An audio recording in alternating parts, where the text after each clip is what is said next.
Protesters marched towards Portland's federal courthouse. I'm here for Black Lives Matter, and I don't agree with the federal troops being here. The so-called wall of moms leading the way, some with children. Protesters burn a bonfire outside the courthouse fence, including an American flag. Near midnight, hundreds have gathered. Some protesters begin launching fireworks at the courthouse. Flames can be seen. There's a large blast inside the fence. Federal agents later respond with flashbangs and tear gas.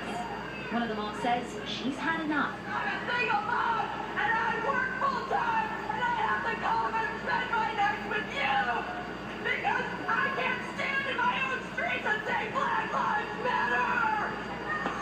Just past 1 a.m., protesters confront federal agents in the street.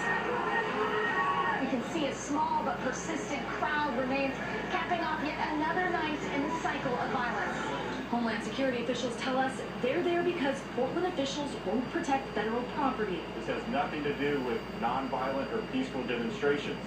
This has to do with violence against law enforcement officials on federal property. But state and local officials say they want them gone. The mayor of Portland says he's reaching out to negotiate what he calls a ceasefire. Lester?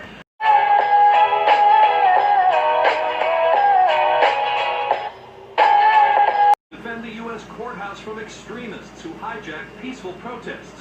But during his first appearance before the House Judiciary Committee since becoming Attorney General, Democrats said the federal deployments are intended to give the president footage for campaign ads. You are projecting fear and violence nationwide in pursuit of obvious political objectives.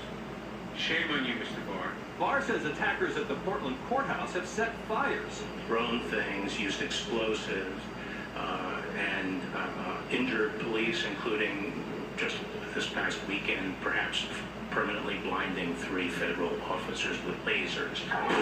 Democrats questioned the use of force to clear Lafayette Park in June, just before President Trump walked to a nearby church and held up a Bible.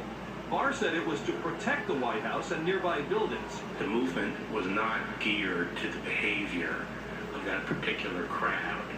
It was geared to the fact that we were moving the perimeter out so we could put a fence up on H Street. Barr was also asked why he sought a more lenient sentence for Trump friend Roger Stone and moved to dismiss charges against Michael Flynn. In Donald Trump's America, there's 2 systems of justice. One for Mr. Trump and his cronies, and another for the rest of us. But Barr said he made those decisions without any White House pressure. I would just ask people to, I'm supposedly punishing the president's enemies and helping his friends. What enemies have I indicted? And what about President Trump's claims that the push to use more mail-in ballots could rig the election? Do you believe that this 2020 presidential election will be rigged? I have no reason to think it will be. As for the federal force in Portland,